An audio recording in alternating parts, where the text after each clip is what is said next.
Dans une précédente exploration, nous avons plongé dans l'univers de l'ombre et du processus d'individuation, ce lent et patient retour vers soi-même.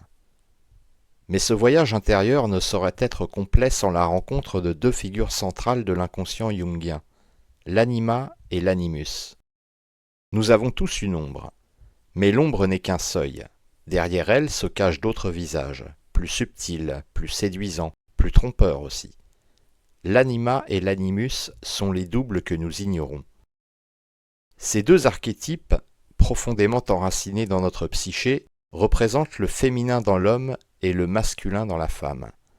Ils sont les ponts intérieurs vers la totalité, les messagers du soi, et les miroirs de ce que nous n'avons pas encore intégré. L'anima et l'animus, deux noms étranges, presque mythologiques. Ce sont les noms que Carl Jung a donnés à deux réalités psychiques fondamentales. L'anima est la représentation du féminin dans la psyché de l'homme. L'animus, celle du masculin dans la psyché de la femme. Mais pour comprendre ce qu'ils sont, il faut d'abord comprendre ce qu'est un archétype. Les archétypes sont des formes universelles, des modèles que l'humanité porte en elle depuis les origines. Mais ils ne sont pas conscients, ils vivent dans l'inconscient collectif. Ils sont comme les grandes lignes de force de notre âme. Nous ne les inventons pas, nous les découvrons. Ils apparaissent dans les rêves, les mythes, les fantasmes et les projections. L'anima et l'animus sont des archétypes relationnels. Ils façonnent notre manière d'aimer, de penser, de désirer. L'homme croit aimer une femme, mais souvent, c'est son anima qu'il poursuit. La femme croit chercher un compagnon, mais c'est à travers son animus qu'elle le juge, l'idéalise ou le rejette. Dans la structure de l'âme, ces deux figures sont les messagers entre le conscient et l'inconscient. L'anima dans l'homme parle de sentiments, d'intuition, de vulnérabilité. L'animus dans la femme parle de force, d'idées, de jugement. Ces forces ne sont ni ennemies ni secondaires. Elles sont le complément oublié, le miroir inversé. Et tant qu'elles ne sont pas reconnues, elles dirigent notre vie. L'anima n'est pas seulement une trace de féminité dans l'homme. Elle est sa porte vers le sensible. C'est la voix intérieure qui l'appelle à descendre dans ses profondeurs. Elle peut être douce comme une muse ou cruelle comme une sirène. Elle est changeante, insaisissable, mais toujours essentielle. Dans les rêves et les fantasmes, elle prend 1000 visages. Elle peut être une amante, une mère, une sorcière, une vieille femme. Mais dans tous les cas, elle indique à l'homme un rapport à sa propre subjectivité, à son cœur, à sa blessure.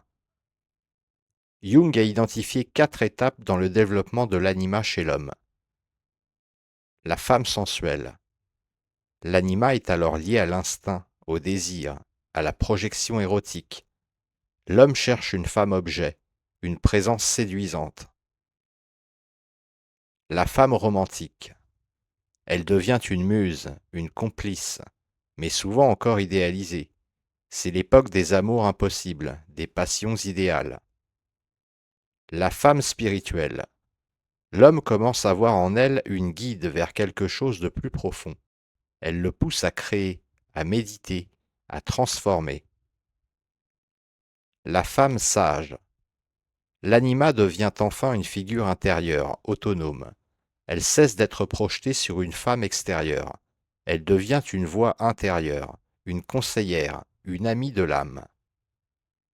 L'homme qui ne connaît pas son anima la confondra toujours avec la femme qu'il aime, et il vivra ses relations dans la confusion, dans la dépendance ou la fuite.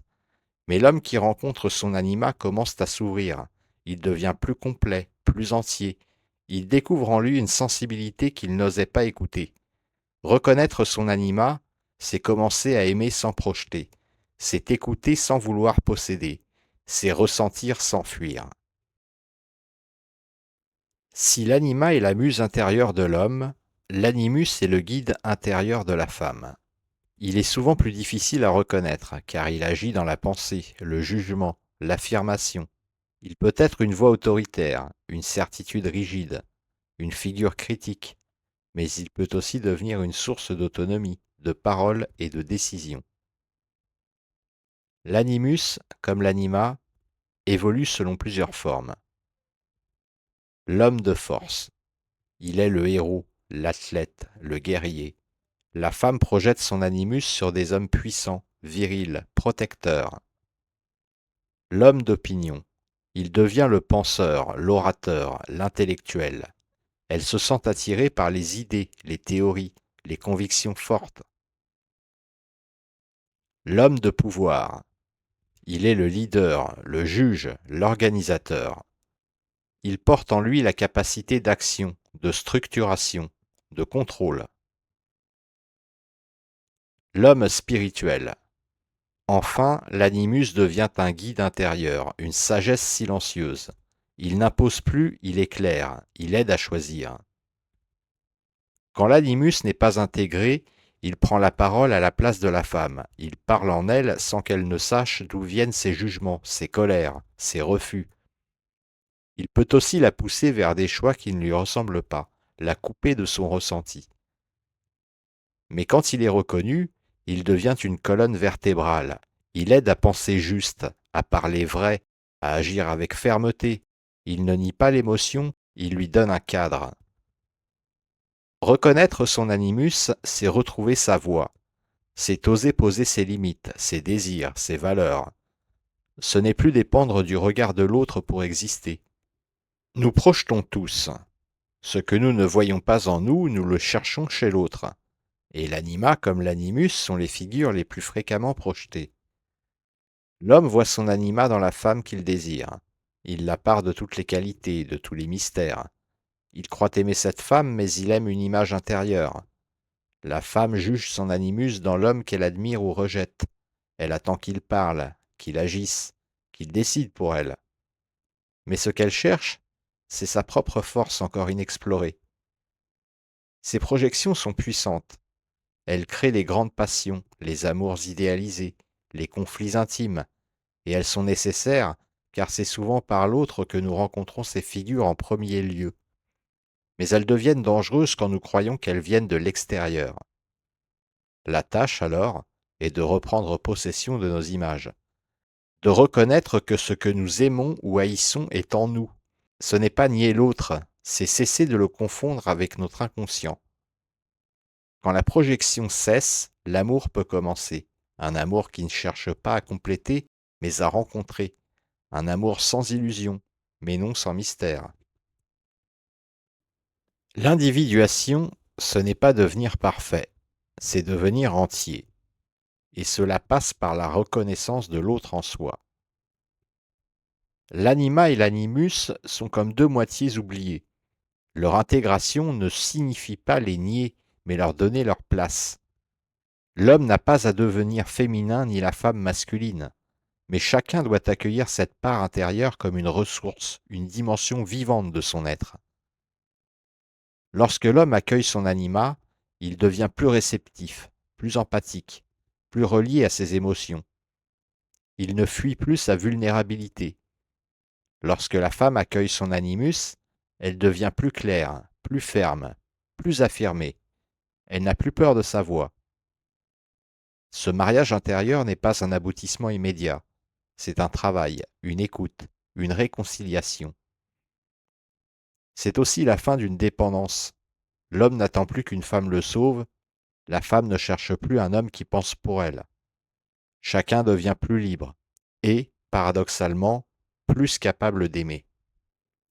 L'inconscient ne parle pas en mots, il parle en images, en symboles, en histoires. Et c'est là que l'anima et l'animus apparaissent le plus souvent, dans les rêves, les visions, les fantasmes.